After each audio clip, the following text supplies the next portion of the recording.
Okay, Marjorie. Yeah. Rachel. No, Rachel is not here. No, so it's yours.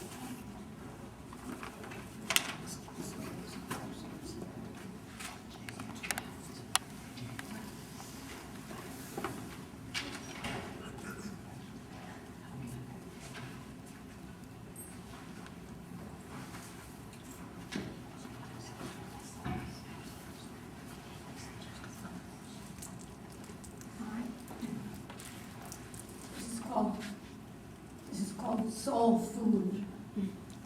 No less substantial for being made of nothing tangible. Schubert and Chopin mid-morning blend their pleasures easily with a warm croissant and jam. For a summer lunch outdoors, decant a vintage poem distilled from the Chinese, then open Neruda's offering. On such a day, his tomatoes ode should more than satisfy. Or, for a leisured meal in town, linger at a gallery show over Hassan, Sargent, Homer, Soren Carlson's burnished bowl, blue-patterned cup at rest. Welcome as bread shared with friends, an unexpected meeting, smiling face and open arms of someone loved.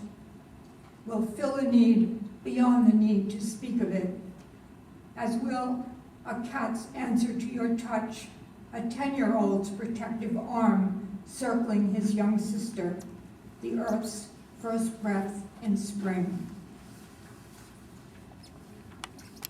And this one is called An Irish Sweater. Burrowing into it, wanting it, you might think, for herself. It could be my cat is remembering another life, the Arran Isle, where in a white thatched cottage she dozed beside a turf fire, purring in contentment to a pair of chatting needles, knitting a sweater just such as this.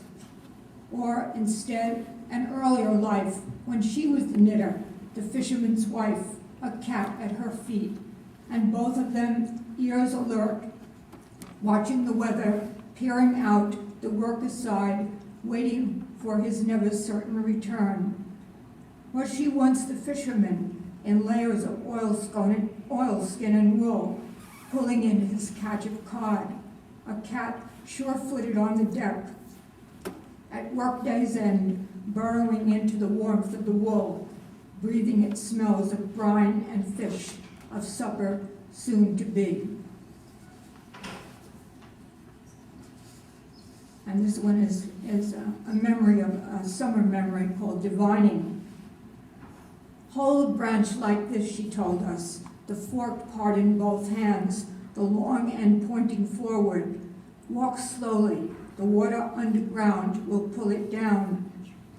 Mrs. Fox, owner of our lakeside cabin, ancient she seemed to us at 9 and 7, old as this magic she taught us. A hickory branch, seeking, knowing, water answering from a hidden place.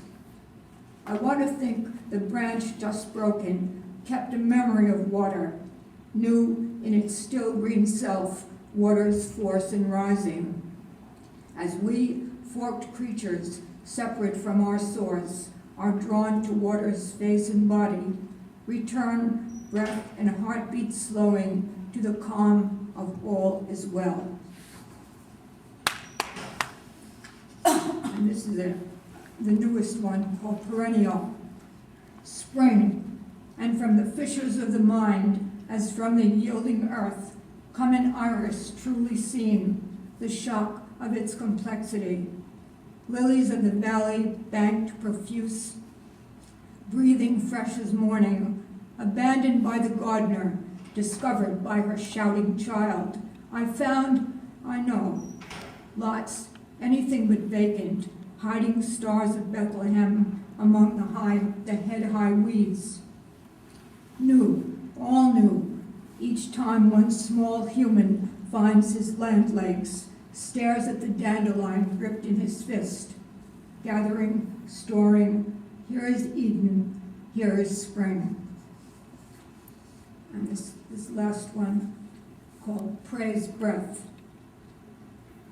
For praise breath, for exertions shaped by reed and brass, horn concerto, flute sonata, for cathedral choirs, alleluia, one voice in solo flight, as well with no need to be heard. A woman alone in her kitchen, singing her mother's songs. A white-throated sparrow, high out of sight in a summer wood, 3 notes and 3 again, descending. For speech in all its gradations, formal, oracular, proclaimed, idle as honey running off a spoon.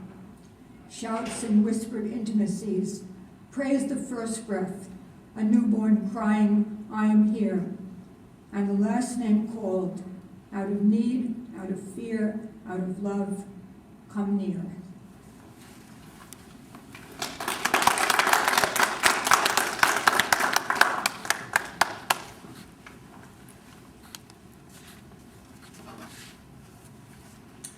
I'm going to read 2 poems out of my book, which is coming out in June, called Traveling Between Storms.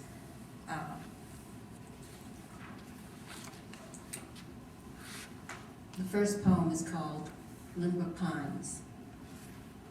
After her mother died, she wandered toward the great expanse that is Wyoming. Wondered what it would be like to weather life beyond the Wind River, among the limber pines, where gusts sweep through valleys and unimpeded skies kindle branches of the spirit.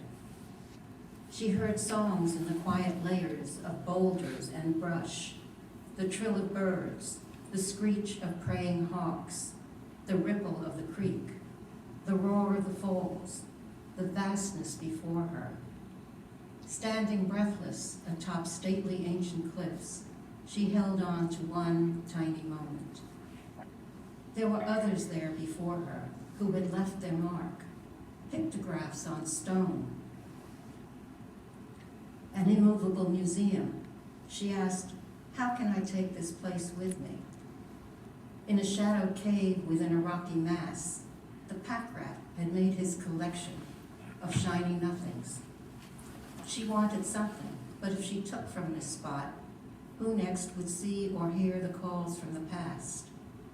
She saw and heard the memory of the wind, the sound of the valley. She bathed in the rolling stream, became part of it and it of her. She left empty-handed. The smell of sage lingers. The flowers that were there are gone. Tomorrow will bring others. The birds in the valley are banded. Some will return. The snows resting on the glacier will change from day to day. She was there as briefly as yesterday's flowers, brushed by the winds that brush the limber pines, making changes to their shapes.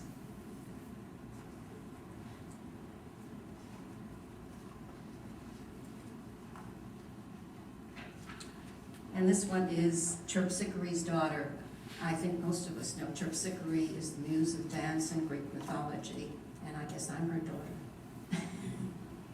I don't know. Anyway, this is Terpsichore's daughter. Outside my window, last year's leaves crumble in the garden. Zephyrus lifts and spins them. They have no say in where they come to rest. I feel their motion in my body as it breathes, contracts, and folds. Unlike the crumbled leaves, as my release is willful.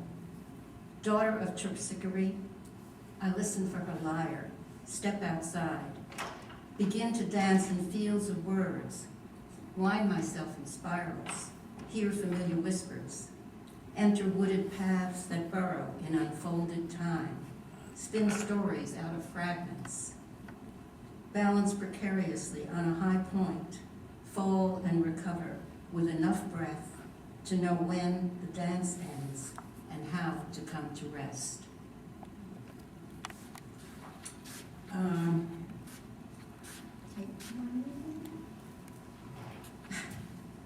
This is a poem that was written in response to an art exhibit, and It was a painting that was called Trying to Look Like a Flower. Can you see it? I see it. It's in two voices. So, okay. Grown in a hothouse, transplanted, cut from my roots, fed artificially, left to dry. Little yellow blossom, I'll dig you new roots, soften the dryness, give you my bloodline. Bare-bodied and cold, unable to stand, still on my knees, reaching for the light. Don't shrink from the light. My seed planted by others, all around me strangers. Come, sit by me. I'll feed you, cradle your cares. You feed me. I choke on your nurture, regurgitate your love. Remember that doll? You named her for me. Unrooted stem, I've dropped all my petals. I offer you velvet and silk for petals. Transplanted again, new soil, new beds. I seek a new host. Too many enemies. I choose not to bloom on Christmas. You grow thorns on your stems. I turn my back, wait to sprout in June, far from where I was picked. I'll plant you in my garden. I don't want your flower garden. I'll help your roots grow deep. My seed should have been thrown to the wind. I'd have ridden upon it, landed in open fields of wild flowers. I'll let you go, let you drop your petals. All around me, living lies, paper petals. Chill and dampness spread. Time folds into winter. Paper leaves, flowers made of wax. I blanketed you from wild March winds. The full moon lit a path. A flower head too heavy for its stem, bows down, gives in to earth. A heavy flower head, a field of forget-me-nots. Trying to flower from seed. Hedges of prickly pears ward off loving. When the earth lays frozen, Everything changes with the seasons. foretells an unreachable target. Winter plants its seeds in frozen grounds that do not